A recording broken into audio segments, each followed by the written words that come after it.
আসসালামু আলাইকুম। আশা করি সকলেই ভালো আছেন। প্রিয় চাকরি প্রত্যাশী ভাই বোনেরা, শিল্প মন্ত্রণালয়ে একটি নিয়োগ সার্কুলার প্রকাশ করা হয়েছে। শিল্প মন্ত্রণালয়ের আওতাধীন বাংলাদেশ অ্যাক্রেডিটেশন বোর্ড BAB এর রাজস্ব খাতভুক্ত এই নিয়োগ সার্কুলারটি, অর্থাৎ এটি একটি সরকারি স্থায়ী নিয়োগ সার্কুলার যেখানে বর্তমানে আবেদন চলমান রয়েছে। তো এখানে বলা হয়েছে যে বাংলাদেশের প্রকৃত যে কোনো নাগরিক এই নিয়োগ সার্কুলারে আবেদন করতে পারবে। এখানে অনলাইনের মাধ্যমে তাকে আবেদন করতে হবে। এটা কিন্তু একটা সরকারি স্থায়ী নিয়োগ সার্কুলার। বাংলাদেশের সকলেই এই নিয়োগ সার্কুলারে আবেদন করতে হবে। আর এই নিয়োগ সার্কুলারের কিন্তু এই যে লিঙ্ক দেওয়া রয়েছে আবেদনের babteletalk.com.bd, এই লিঙ্ক থেকে আপনাকে প্রবেশ করে আবেদনটা সম্পূর্ণ করতে হবে। এই বিষয়গুলো এখানে বলে দেওয়া রয়েছে। তো আমি আপনাদেরকে এই নিয়োগ সার্কুলারটা নিয়ে বিস্তারিত আলোচনা করব। এখানে পদের নাম রয়েছে, পদের সংখ্যা, শিক্ষাগত যোগ্যতা, সকল কিছু আমি আপনাদেরকে স্টেপ বাই স্টেপ দেখাবো। এই সার্কুলারে এসএসসি থেকে শুরু করে এসএসসি, এইচএসসি, অনার্স ডিগ্রি সকল শিক্ষাগত যোগ্যতার জন্য আলাদা আলাদা পদের সংখ্যা রয়েছে। তো সম্পূর্ণ ভিডিওটা আপনাদেরকে ধৈর্য সহকারে শেষ পর্যন্ত দেখলে আপনারা সকল তথ্য এই ভিডিওর মাধ্যমে জানতে পারবেন। আরেকটা বিষয় হচ্ছে, যারা আমাদের এই চ্যানেলে ভিডিওটা নতুন দেখতেছেন বা আপনি এই চ্যানেলে নতুন, যারা ফেসবুক পেজে ভিডিওটা নতুন দেখতেছেন অবশ্যই ফেসবুক পেজে ফলো দিয়ে রাখবেন। ইউটিউবে দেখলে অবশ্যই চ্যানেলটি সাবস্ক্রাইব করে রাখবেন। তো এখানে আমরা দেখব প্রথম থেকে ১ নম্বর পদের নাম উপপরিচালক, যেখানে ষষ্ঠ গ্রেডে নিয়োগ দেওয়া হবে। ৪০ বছর পর্যন্ত আবেদনের সুযোগ রয়েছে এখানে। তো এই ক্ষেত্রে শিক্ষাগত যোগ্যতা চাওয়া হয়েছে যে যে কোনো স্বীকৃতি বিশ্ববিদ্যালয় হইতে রসায়ন অথবা প্রাণ রসায়ন, ফলিত রসায়ন, কৌশল, পদার্থবিজ্ঞান, ফলিত পদার্থবিজ্ঞান ও ইলেকট্রনিক্স, ফার্মেসি, প্রাণীবিদ্যা, মাইক্রোবায়োলজি, উদ্ভিদবিদ্যা, অ্যাগ্রো কেমিস্ট্রি, মনোবিজ্ঞান, মৃত্তিকা বিজ্ঞান, আইন, গণিত, অর্থনীতি এবং সামাজিক বিজ্ঞান বা বাণিজ্য অনুষদভুক্ত যে কোনো একটা বিষয়ে যদি আপনি মাস্টার্স কমপ্লিট করে থাকেন, এখানে স্নাতক বলতে মাস্টার্স বোঝানো হয়েছে, মাস্টার্স যদি কমপ্লিট করে থাকেন সেই ক্ষেত্রে আপনি আবেদন করতে পারবেন। আর এইটাতে কিন্তু যেহেতু ৪০ বছর পর্যন্ত আবেদনের সুযোগ রয়েছে, সেক্ষেত্রে অবশ্যই এখানে অভিজ্ঞতার কথা বলা হয়েছে যে পরিচালক পদের কাজের যে কোনো জায়গায় যদি আপনার একটা অভিজ্ঞতা থাকে, যে কোনো জায়গায় চাকরি করেছেন, এমন কোনো একটা অভিজ্ঞতা থাকে মিনিমাম ৭ বছরের, তাহলে আপনি এই নিয়োগ সার্কুলারে আবেদন করতে পারবেন। তো আশা করি আপনারা এই পদ সম্পর্কে বিস্তারিত তথ্য জানতে পেরেছেন। ২ নম্বর পদের নাম সহকারী পরিচালক, যেখানে ৯টি পদ রয়েছে, অর্থাৎ পদসংখ্যা ৯ জনকে নিয়োগ দেওয়া হবে এখানে।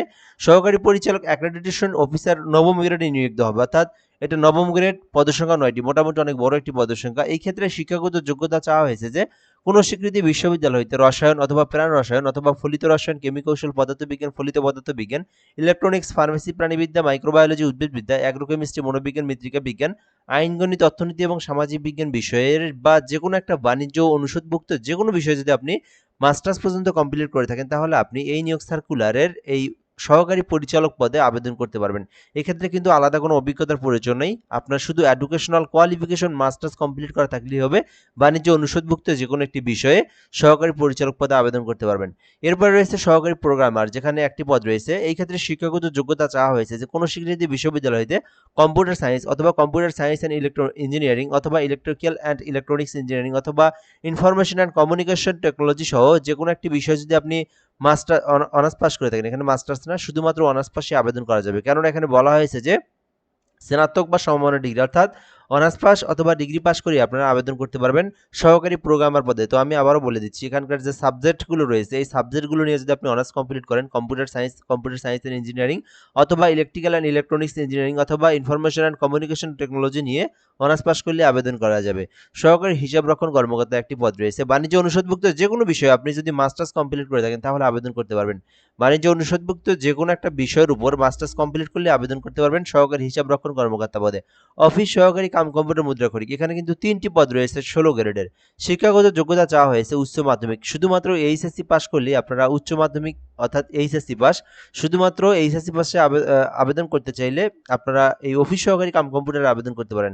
তবে সেক্ষেত্রে অবশ্যই কম্পিউটার সম্পর্কে বেসিক নলেজগুলো আপনার জানা থাকতে হবে। ডাটা এন্ট্রি কন্ট্রোল অপারেটর রয়েছে ১৬ গ্রেডের, যেখানে শিক্ষাগত যোগ্যতা চাওয়া হয়েছে উচ্চ মাধ্যমিক অর্থাৎ এইচএসসি পাস, পাশাপাশি কম্পিউটার সম্পর্কে বেসিক নলেজ জানা থাকলে আবেদন করতে পারবেন ডাটা এন্ট্রি কন্ট্রোল অপারেটরে। গাড়ি চালক একটি পদ রয়েছে। শিক্ষাগত যোগ্যতা চাওয়া হয়েছে শুধুমাত্র মাধ্যমিক স্কুল সার্টিফিকেট, অর্থাৎ এসএসসি পাস থাকতে হবে এবং বৈধ একটি ড্রাইভিং লাইসেন্স থাকতে হবে, তাহলে গাড়ি চালকে আবেদন করতে পারবেন। অফিস সহায়ক রয়েছে, যেখানে মোট ৬টি পদ রয়েছে। এই ক্ষেত্রে শিক্ষাগত যোগ্যতা চাওয়া হয়েছে মাধ্যমিক স্কুল সার্টিফিকেট, অর্থাৎ শুধুমাত্র এসএসসি পাস করলে আপনারা অফিস সহায়কে আবেদন করতে পারবেন ২০তম গ্রেডে। তো যারা এসএসসি পাশে আবেদন করতে চান অফিস সহায়কে আবেদন করবেন। এছাড়াও এইচএসসি পাশে আবেদন করতে যে কোনো পদে আবেদন করতে পারেন। অনার্স ডিগ্রি মাস্টার্স পাশে উপরে যে কোনো একটি পদে আবেদন করতে পারেন। সো এরপরে দেখবো আবেদন করতে বয়সটা কিন্তু ৩২ বছর পর্যন্ত সময় রয়েছে, এর মধ্যে আবেদন করতে হবে। আর আবেদনের এখানে লিঙ্ক বা ইত্যাদি বিষয়গুলো দেওয়া রয়েছে। রয়েছে। সো আপনারা যারা নিজেরা আবেদন করতে পারেন BABTeletalk.com.bd থেকে এই ওয়েবসাইটে প্রবেশ করে আপনাদেরকে এই আবেদনটা করতে হবে। আর এই আবেদনটা কিন্তু মে মাসের ৫ তারিখ পর্যন্ত চলমান থাকবে। বর্তমানে আবেদনটা চলমান রয়েছে। মে মাসের ৫ তারিখ পর্যন্ত এই আবেদনটা আপনারা করতে পারবেন। এই লিঙ্কে প্রবেশ করে আপনার সকল পার্সোনাল তথ্য, এডুকেশনাল কোয়ালিফিকেশন, ছবি, স্বাক্ষর এগুলো দিয়ে আপনার আবেদনটা সম্পূর্ণ করতে হবে। সো আবেদনটা করার পরে আপনাদেরকে একটা সরকারি ফি জমা দিতে হবে, যেখানে বলা হয়েছে ১ থেকে ৩ এর মধ্যে কেউ আবেদন করলে ২২৩ টাকা, ৪ নাম্বার ক্রমিকের মধ্যে আবেদন করলে ১৬৮ টাকা জমা দিতে হবে এবং কেউ যদি ৫ থেকে ৭ নাম্বার ক্রমিকের মধ্যে আবেদন করেন সেক্ষেত্রে তাকে ১১২ টাকা জমা দিতে হবে। কেউ যদি ৮ নাম্বার অফিসিয়ালকে আবেদন করেন তাকে ৫৬ টাকা সরকারি ফি জমা দিয়ে তার পেমেন্টটা সম্পূর্ণ করতে হবে। আর এখানে ফি দেওয়ার প্রসেসটা বলা রয়েছে, ইউজার আইডি দিয়ে আপনাদের যে টেলিটক সিম নাম্বার রয়েছে 163 নাম্বার সেন্ড করে দিবেন। পিন নাম্বার দিয়ে এই নাম্বারে সেন্ড করে দিলে আপনার আবেদনের পেমেন্টটাও কিন্তু সম্পূর্ণ হয়ে যাবে। সো যারা ভিডিওটা দেখতেছেন, শিল্প মন্ত্রণালয়ের আবেদন ৫ মে পর্যন্ত সময় রয়েছে, এর মধ্যে এই আবেদনটা করার চেষ্টা করবেন। ধন্যবাদ। ভিডিওটা ভালো লাগলে অবশ্যই আমাদের চ্যানেলে সাবস্ক্রাইব করে রাখবেন। ফেসবুকে দেখলে ফলো দিয়ে রাখবেন। ভালো থাকবেন। আসসালামু আলাইকুম।